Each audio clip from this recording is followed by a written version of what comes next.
Hey there, and welcome back to Solomon's Cave. As I promised, we would be looking at the New Testament after our initial series of the first 5 books of the Bible. And here is the first introduction to a New Testament book, the Gospel according to Matthew. Now we have already seen what a biblical gospel is, and that it is essentially a biography of Jesus that wants to highlight the good news that he preached and was. But what is it that makes Matthew distinct from the other 3 biblical Gospels? Where does he put the emphasis, or who specifically is his audience? It is easy to forget sometimes that the Bible was not written yesterday, but many centuries ago. Matthew, the name of the author according to the early church, wrote to people living almost 2,000 years ago, thousands of miles away, and in a climate that most of us are not familiar with, speaking a language most of us can hardly read, if at all. He was writing to the first and second generation of Christians, particularly, it seems, to Christians who were from a Jewish background. And here we reach our first major theological question. Because, can you be Jewish and Christian? This sounds so strange to most of us, but if you read the New Testament carefully, we have this question all wrong. The question was, can you be a Christian without being a Jew? Because Jesus was a Jew, Peter was a Jew, John was a Jew, James was a Jew. In fact, all 12 of Jesus' disciples were Jews, including Paul. And the book of Acts tells us that on the day of Pentecost, 3,000 people were baptized and became followers of Jesus, and most of them were Jews. Now, to be fair, this wasn't really what Matthew was concerned with. Matthew asks a different question. Can you be a Jew and not be a Christian? That is quite a provocative question today, but keep in mind that during the first couple of decades after Jesus, Christianity was not a separate religion, but it was part of Judaism. It was a denomination or a sect within the broader religion of Judaism. So, how does Matthew go about convincing his Jewish and Jewish Christian readers that they should believe in Jesus?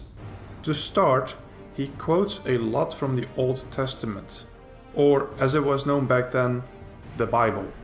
There are close to 60 direct quotes from the Old Testament, and well over 100 additional allusions and references. But exactly how does Matthew connect the Old Testament to Jesus and his Gospel? Well, the answer is perhaps best summed up in this quote by Jesus. "Do not think that I have come to abolish the law or the prophets. I have not come to abolish them, but to fulfill them." Matthew believed that Jesus was the fulfillment of the law and the prophets. The law is a translation of the Hebrew word Torah, which is of course the first 5 books in the Bible. The prophets refers to basically the rest of the sacred writings. And the good news is that Jesus came to fulfill them. But what does fulfilling the sacred writings look like? In the rest of this video, I want to look at just one of the ways in which this question can be answered. Because one of the things we see when we read the Old Testament is that God makes promises to individuals. When I discussed the book of Genesis, I pointed out that the first verses of chapter 12 were among the most important ones in the whole Bible. So let's read those again. "I will make of you a great nation, and I will bless you and make your name great, so that you will be a blessing. And in you all the families of the earth shall be blessed." Here we can clearly see that part of God's blessing and promise to Abraham was going to apply to his offspring, the people of Israel, and that God would bless the world through Israel. But what does that look like? How should Israel be a blessing to the world? The greatest blessing they had was clearly the covenant relationship that they had with the Creator God of the universe.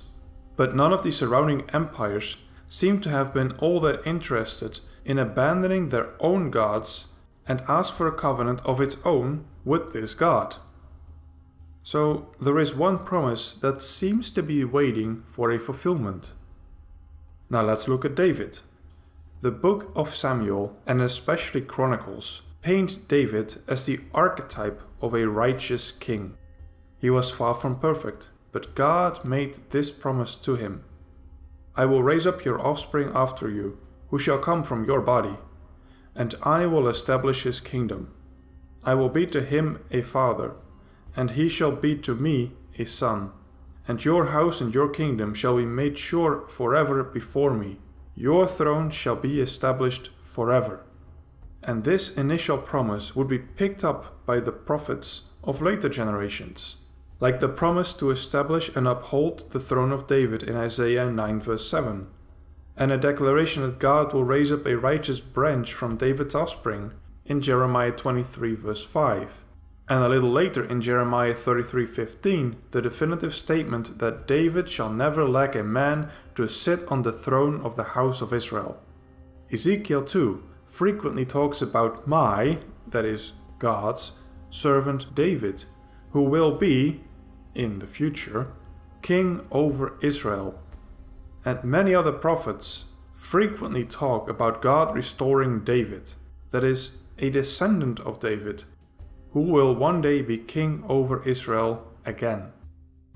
So with all that in mind, how does Matthew open his gospel? The book of the genealogy of Jesus Christ, the son of David, the son of Abraham.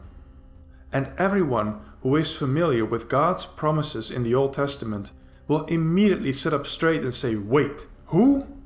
Now let's look at another way in which Jesus is portrayed as fulfilling the law. In the opening chapters, Matthew goes through great lengths to find and describe parallels between the life of Moses and the life of Jesus, setting up Jesus as a new Moses. Shortly after Moses was born, the Pharaoh of Egypt wanted to kill him.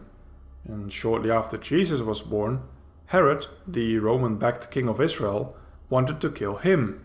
Jesus' parents then fled to Egypt, of all places. And then after a while, they returned back to Nazareth, after God tells them in a dream that it is safe to return, which of course echoes God's words to Moses, who was also told that it was safe to return to Egypt after a self-imposed exile. And of course, when Jesus' family leaves Egypt, this mirrors the exodus of the people of Israel under the leadership of Moses. But perhaps the most telling way in which Matthew signals that Jesus is the new Moses is in the way he structured his gospel. Because in it there are 5 major speeches. Why 5? Because there were 5 books of Moses. And here Jesus gives his own 5 speeches as a fulfillment of the law given by Moses. The first of these speeches comes after the introduction, in which Jesus is introduced and he starts his public life. And it is perhaps the most famous speech of Jesus ever recorded, the Sermon on the Mount, in chapters 5 through 7. It focuses heavily on Jesus' moral teachings. After this speech, Jesus sets out to put his own words into practice, and he also performs several miracles, including miracles of healing. Then a few chapters later, he gives his second speech in chapter 10, in which he prepares his disciples to go out and do the same thing that he just did. Then in chapters 11 and 12, we see how the people respond to Jesus and his message. And the reception is mixed. This is in part because the people don't fully understand what it is all about. Namely about the coming of the kingdom of heaven, in which everything is different. And to illustrate this upside down aspect of the kingdom of heaven, Jesus doesn't go into complex philosophical analysis or fancy poetry. Instead, he uses parables. This is the core of his third speech in chapter 13. Then there is a section in which several things happen. Jesus performs a few more miracles, but no longer just healings, but also miracles that show his divine authority, truly showing how Isaiah's words are true, namely that Jesus is Emmanuel, God with us. At the same time, there are increased tensions between him and the religious elites, and he starts talking about his coming death Then chapter 18 gives more parables, but this time with a focus on the nature of a faith-based community. In the following chapters, a lot of the events preceding Easter play out, and the tension is clearly rising. Addressing this, Jesus then sets out on his fifth and final speech in chapters 24 and 25 while he's on the Mount of Olives. And he talks about the coming destruction of Jerusalem and the temple, and also about trials, persecution, and doom coming for all of them. These are Jesus' 5 major speeches in the book of Matthew, and the final chapters of course discuss Jesus' death and resurrection. It is a time of Passover, the traditional Jewish feast that celebrates the Exodus and their rescue out of Egypt. And during that meal, the following happened. Now as they were eating, Jesus took bread, and after blessing it, broke it and gave it to the disciples, and said, "Take, eat, this is my body."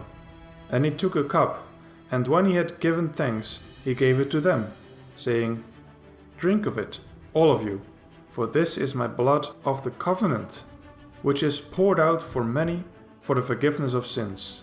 I tell you, I will not drink again of this fruit of the vine until that day when I drink it new with you in my Father's kingdom."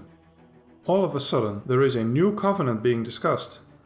Jesus takes the old covenant of Moses and applies it directly to himself, as he takes the symbols of the old covenant, bread and wine, and applies them to his body and his blood. And the salvation that Moses brought is replaced by a forgiveness of sins. And the lamb that was traditionally slain and eaten as a sacrifice is replaced by Jesus. That while the whole point of celebrating the Passover was that only the Passover lamb was killed and nobody else had to die. And yet, there is also a hope that Jesus will somehow live again after his death, because there is a future in which he will drink from the fruit of the vine again. And all that is left now is a playing out of the events foreshadowed in the establishment of this new covenant. Jesus is betrayed by Judas, is put on trial before the Jewish religious elites, and then before the Roman overlords. He is tortured and executed on a cross. It is interesting to note that this, of all places, is the moment David reappears, with a reference to Psalm 22. my God, why have you forsaken me?" A psalm written by David, not when he was safe and secure and powerful with all his enemies defeated, but when David was weak and broken and about to die. But wait, there is a twist. Well, you know this already, but Matthew's story does not end with Jesus' death, but he goes on to tell that Jesus rose from the dead, because Jesus' crucifixion was not a defeat, but it was the first step towards victory. The tomb is empty and Jesus appears to his disciples. And we end where we began. After Abraham, David, Moses, David, we are back at Abraham. Because Jesus' last words that wrap up the Gospel according to Matthew are meant to remind us of the promise that God made to Abraham, namely that he would be a blessing to the whole world. This is now becoming a reality with Jesus' Great Commission. Go therefore and make disciples of all nations, baptizing them in the name of the Father, and of the Son, and of the Holy Spirit, teaching them to observe all that I have commanded you, and behold, I am with you always to the end of the age.